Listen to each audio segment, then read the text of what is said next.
everyone, it's Justine and welcome to Stenciling for Card Making The Basics. There are 4 videos to check out today, so be sure not to miss them.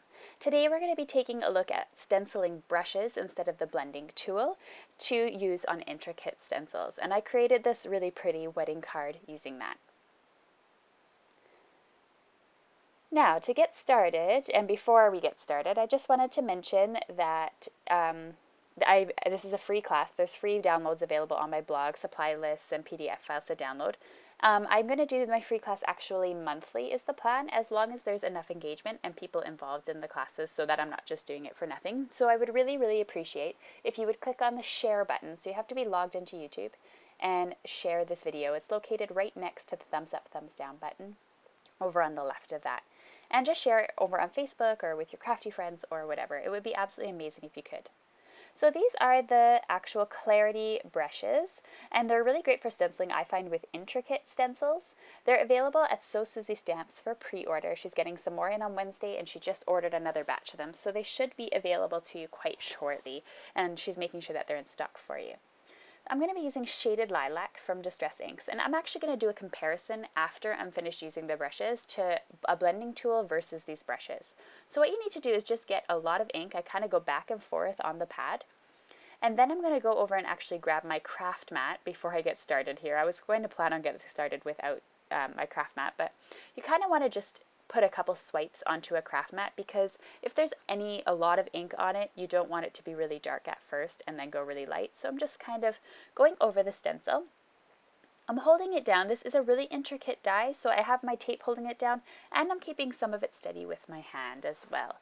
And what's really great about this, using the brushes versus using a blending tool, in my opinion, is if I were to use a blending tool on this, I would need to use some sort of spray adhesive, because the stencil is so delicate and has so many parts. It's quite flimsy, and therefore with delicate dies, they can move around a lot if they don't have the support from the base of the stencil. And that's where these brushes are actually amazing. I'm going up and down with my stencil without any issue. It's quite a hard brush, but it's soft at the same time. And you just need to wash them with water. So they're really useful. As I said, if you like to use these really intricate dies. And I'm going to do a comparison when I'm finished this background and show you what it's like to use a blending tool with this stencil, and just show you the difference of why it's worth having something like this. I do have to say though, using the brushes does take a little bit longer than using a blending tool, because you need to just go in and you're adding just a little bit of ink at a time. So just for time's sake and time purposes, I'm just speeding you up here, and I'm just going back and forth my brush. I'm not going to do the whole background actually. I'm just going to kind of subtly go off into the distance with my color here. And that's because I kind of want the stencil to look like it's going into the bottom of the bride's dress. So now you can see how amazingly intricate that die, or that stencil, actually is. And you can see how the lines stay exactly the same size as what's on the stencil. Now I'm going to just show you really quickly what it's like to actually try to blend with this. And as I said, this really just pertains to these really delicate dies, but these delicate dies are so beautiful, it would be a shame not to have them in your collection. Now, when I take my blending tool, the first thing that's going to happen is that everything's going to move on me. It doesn't necessarily actually ruin it, but it does create thicker lines. So I'm just going to hold the paper in place with my hands, because the blending tool is quite a large object. It's actually moving my paper, and it's not really sticking down quite far. And the only thing I can really do, you can see here the difference. The lines are a lot thicker. And as I said, they did move. So you can see that in comparison to there, exactly what the difference is. And that was hardly pressing on it. So the only thing I can really do to use this stencil with my blending tool is to either use a spray adhesive, or I would have to actually just pounce on it and get harsh lines. Not exactly an ideal situation.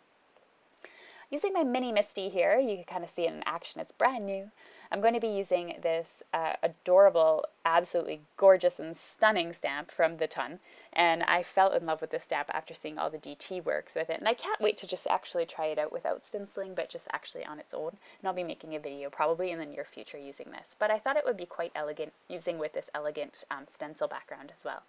So I'm going to actually stamp the sentiment and the bride right now. Now, I was kind of debating about whether to put congratulations on your special day or on your wedding, but I decided just with the congratulations would be great enough. I didn't want to lose the focus of the background or of the actual bride herself.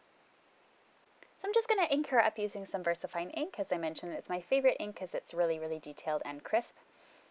And I'm just going to stamp it down directly onto my card front. So now it looks kind of like the stencil on the bottom of her dress, and I really like the way that turned out. I'm just going to clean off my stamp here, and then I'm going to get ready to add some Wink of Stella to my card. So to add just a little bit of an effect to my card, I decided to use some Wink of Stella and attach this to my card base though first. So I'm going to attach that using some 3D foam tape. And I'm just adding some pieces here. I like to add a lot of 3D foam tape. I don't like my cards to be sagging at all. Nobody likes anything sagging in this world, so you just want to make sure that you're using enough so that it's really supported. And then I'm just going to add a couple of rhinestones here. Now what I do to get straight rhinestones is actually I take the 3 and I kind of set them as straight as I can onto my card. And then I actually grab the long part of my tweezers and just kind of squeeze them together so they kind of go together into a straight line. Now to add the Wink of Stella, this is a really awesome pen. It's a clear glitter pen. And I'm just going to go along the lines of her dress as well as on the bodice of the dress. And I'll hold it up to the light in just a second so that you can actually see what the shine looks like.